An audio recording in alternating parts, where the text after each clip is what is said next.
salah pengakunya. Nah, kita masuk ke materi pertama, yaitu membuka pembelajaran. Apa sih membuka pembelajaran itu? Jadi membuka pembelajaran adalah kegiatan untuk menambah motivasi siswa. Di situ tuh kita kayak nyiapin suasana atmosfer pembelajarannya itu kayak gimana. Tujuannya apa? Tadi pertama untuk menambah motivasi, kemudian memberi pemahaman tentang batasan materi, kemudian tujuannya itu apa dari materi tersebut, sama membantu mengetahui tingkat keberhasilan itu sampai mana. Terus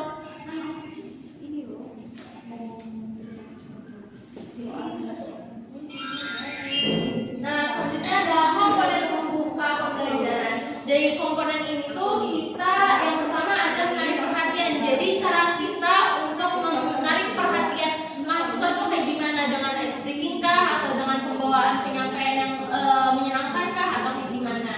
Terus selanjutnya ada menimbulkan motivasi. Jadi kita membangkitkan motivasi mahasiswa atau siswa yang sedang kita ajar. Misalkan ada nih yang lagi ngobrol kayak gitu, kita ingetin kayak jangan ngobrol dulu sebagai bentuk motivasi untuk serius dalam pembelajaran gitu. Selanjutnya tuh ada memberi acuan, jadi menjelaskan tujuan dan langkah-langkah tugasnya tuh apa. Jadi kalau ngasih tugas, kita sebagai pengajar tuh jangan serta-merta kayak nih tugasnya ini A, tanpa dijelasin tujuan dari tugas itu apa sama langkah-langkah pengerjaan tugasnya itu bagaimana gitu. Terus yang terakhir ada membuat kaitan, jadi menghubungkan materi dengan kegiatan yang kita lakukan sehari-hari atau apersepsi. Apersepsi itu kalau misalkan bahasa mahasiswanya mah kayak analogi kayak gitu teman-teman. Jadi menganalogikan sesuatu dengan hal yang lebih mudah dipahami kayak gitu. Lanjut ya teman-teman, di sini ada keterampilan menutup pembelajaran. Nah, keterampilan ini merupakan kegiatan di mana pengajar akan mengakhiri kegiatan inti pelajaran secara bermakna dan memiliki beberapa komponen utama. Nah, jadi teman-teman, selain inti pembelajaran ya, menutup juga nggak kalah krusial, karena di sini kita harus bisa mengakhiri pembelajaran itu secara bermakna. Jadi tidak hanya sekedar oke, pembelajaran selesai kita tutup seperti itu. Lalu di sini juga ada 3 komponen ya. Yang pertama ada meninjau kembali. Nah, meninjau kembali itu seperti kita memastikan gitu pelajar itu sudah siswa itu sudah paham belum sama materi yang sudah kita jelaskan sebelumnya. Bisa dengan memberikan pertanyaan-pertanyaan atau mereka memberikan kesimpulan apa pembelajaran yang sudah mereka dapat gitu. Lalu yang kedua ada evaluasi. Nah, evaluasi ini tujuannya untuk memastikan mereka itu sudah benar-benar paham dengan apa yang kita sampaikan atau belum. Caranya itu bisa dengan membuat soal latihan atau tanya jawab. Lalu yang ketiga ada tindak lanjut. Nah, tindak lanjut ini tujuannya supaya mereka bisa memahami lebih di kehidupan nyata ya. Kita bisa berikan tugas kecil yang dikerjakan oleh siswanya di rumah. Lalu berikutnya ada strategi pelaksanaan membuka dan menutup pembelajaran. Yang pertama ada fleksibilitas. Jadi pengajar itu tidak wajib memakai semua komponen sekaligus yang tadi ya, yang 3 komponen itu. Jadi pilih aja yang paling sesuai dengan tujuan materi dan kondisi di kelasnya. Yang kedua ada kiat sukses. Jadi cara pengajar itu membuka kelas itu saat menentukan motivasi siswa ya sepanjang sesi pembelajaran nantinya. Lalu kontinuitas kegiatan ini tidak hanya dilakukan di awal dan akhir jam, tapi bisa juga dilakukan setiap kali pindah ke topik penggalan kegiatan baru, harus bermakna dan berpesan. Jadi setiap ganti bab atau ganti pelajaran itu guru sebisa mungkin membuat penutupan yang bermakna gitu di setiap penggalan atau topiknya. Biar teman-teman makin paham nih tentang membuka sama menutup pembelajaran, kita langsung ke simulasinya aja ya teman-teman. Kita praktikan. Yuk tanya biar gak sesat. Sekarang kita masuk ke sesi pertanyaan dan jawab. Oke, pertanyaannya dibuka ya. Tadi udah ada dari Halimatus, dari Naura, dan Siti. Dari yang pertama dulu, Halimatus, apa pertanyaannya?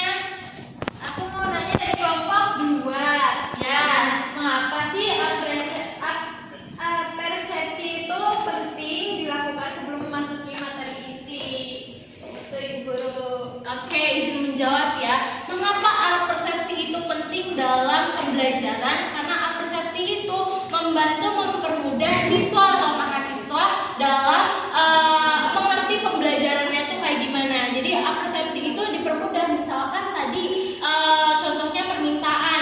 Permintaan itu kan tentang barang dan jasa yang diinginkan sama konsumen. Kalau siswa diajarin cuma kayak gitu aja, mereka bingung, duh kayak gimana ya. Jadi kita kasih contoh yang lebih mudahnya. Misalkan contoh yang lebih mudahnya itu tuh misalkan saya jualan kopi harganya 1.000, yang maunya ada banyak. Karena yang maunya ada banyak, jadi harganya dinaikin kayak gitu. Ya kayak gitulah alat persepsi itu biar mempermudah siswa dalam memahami materinya kayak gitu. Oke, dari jawaban yang saya berikan tadi sudah menjawab Halimatus? Sudah. Terima kasih banyak Ibu. Baik, dari teman-teman ada yang mau menyanggah atau enggak nih? Saya Bu, saya ingin menyanggah dari pertanyaan dia. Perkenalkan, nama saya Fani Rajia dari kelompok 6. Jawabannya harus ya. Persepsi penting karena membantu menghubungkan pengetahuan yang sudah dimiliki peserta didik dengan materi baru. Dengan demikian peserta didik lebih siap, fokus, dan lebih mudah memahami materi yang akan dipelajari. Sekian Bu. Iya, terima kasih, dia sangat sangat membantu. Terima kasih Wani. Iya Bu. Oke, selanjutnya kita move ke pertanyaan dari Naura. Izin bertanya, saya Naura Kemelia dari kelompok 4 ingin bertanya, apa dampak jangka panjang bagi siswa jika guru selalu menutup pelajaran dengan terburu-buru tanpa kesimpulan? Terima kasih.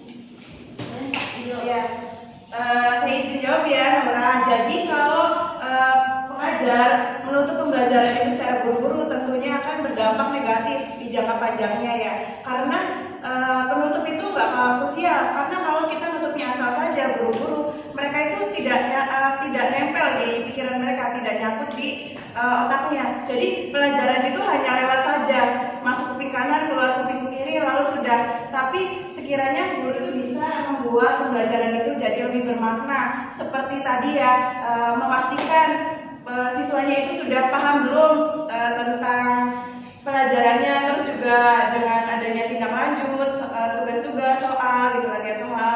Jadi sebisa mungkin guru itu pengajar itu tidak boleh asal menutup pembelajaran saja ya, karena ini akan berdampak buruk. Jadi sia-sia gitu pembelajaran yang sudah dilakukan dari awal sampai akhir itu kalau penutupannya asal saja. Mungkin itu, barangkali ada yang ingin ditambahkan. Perkenalkan, nama saya Zahra dari kelompok 5, izin menyanggah. Jadi selain yang Ibu jelaskan tadi, siswa juga dapat terbiasa belajar secara pasif karena tidak diajak untuk merefleksikan atau menyimpulkan materi yang telah dipelajari. Mereka juga dapat merasa pembelajaran kurang terarah, sehingga pemahaman konsep menjadi kurang dalam dan kepercayaan diri dalam mengikuti pelajaran berikutnya dapat berkurang. Oke, terima kasih Zahra, bagus sekali ya tambahannya, sarannya. Oke, kita move ke pertanyaan terakhir nih dari Sidina Khairul. Boleh pertanyaannya? Baik, Ibu, saya ingin bertanya, apa yang harus dilakukan guru jika waktu habis sebelum sempat memberikan kesimpulan dan refleksi di akhir kelas? Nah, ini berkaitan juga ya tadi. Ada beberapa jawaban. Yang pertama, ada beberapa cara ya. Yang pertama, sebisa mungkin guru itu harus memastikan waktunya itu efektif atau enggak. Jadi sekiranya dari awal tuh sudah diatur ya jadwal penyampaian materinya, pembukaannya seberapa lama. Jadi sehingga enggak ada tahapan-tahapan pembelajaran yang terlewatkan. Karena pembelajaran itu tahapannya seperti itu, ada pembukaan, pemaparan materi dan penutupan. Nah, lalu ketika memang kondisinya ya, kan mungkin ada beberapa hal di luar kendali kita sebagai pengajar yang ternyata waktunya keburu habis. Nah, itu kita bisa lakukan ketika pertemuan berikutnya. Di awal kita ulas kembali materi-materi yang kemarinnya yang belum sempat kita simpulkan itu ya. Mungkin itu barangkali dari Bu Mita ada tambahan atau dari yang lain? Ya, boleh dari yang lain, barangkali ada mau menambahkan teman-teman? Oke, berarti nggak ada yang menyanggah ya teman-teman? Ya, sudah cukup semua. Oke, mungkin dari kami cukup pemaparan materinya cukup segitu. Kita lanjut di kesimpulan. Salah. Oke, kesimpulannya teman-teman dari materi ini dapat ditarik kesimpulan bahwa keterampilan membuka dan menutup pelajaran serta bimbingan diskusi kelompok kecil bertujuan untuk menjaga fokus, motivasi dan keterlibatan mahasiswa melalui interaksi yang sistematis, fleksibel serta berkesinambungan di setiap sesi pembelajaran. Terus kesimpulannya juga dari pembuka dan penutup ini, gak semua elemen yang ada di pembuka dan penutup itu harus dimasukkan dalam pembelajaran. Teman-teman bisa ambil salah satu yang menurut teman-teman paling efektif ketika dilakukan pembelajaran langsung. Oke, kita perhatiannya dulu sebentar ya. Karena tadi kelompok kami sudah mempresentasikan, terus sudah mensimulasikan proses pembelajaran tadi.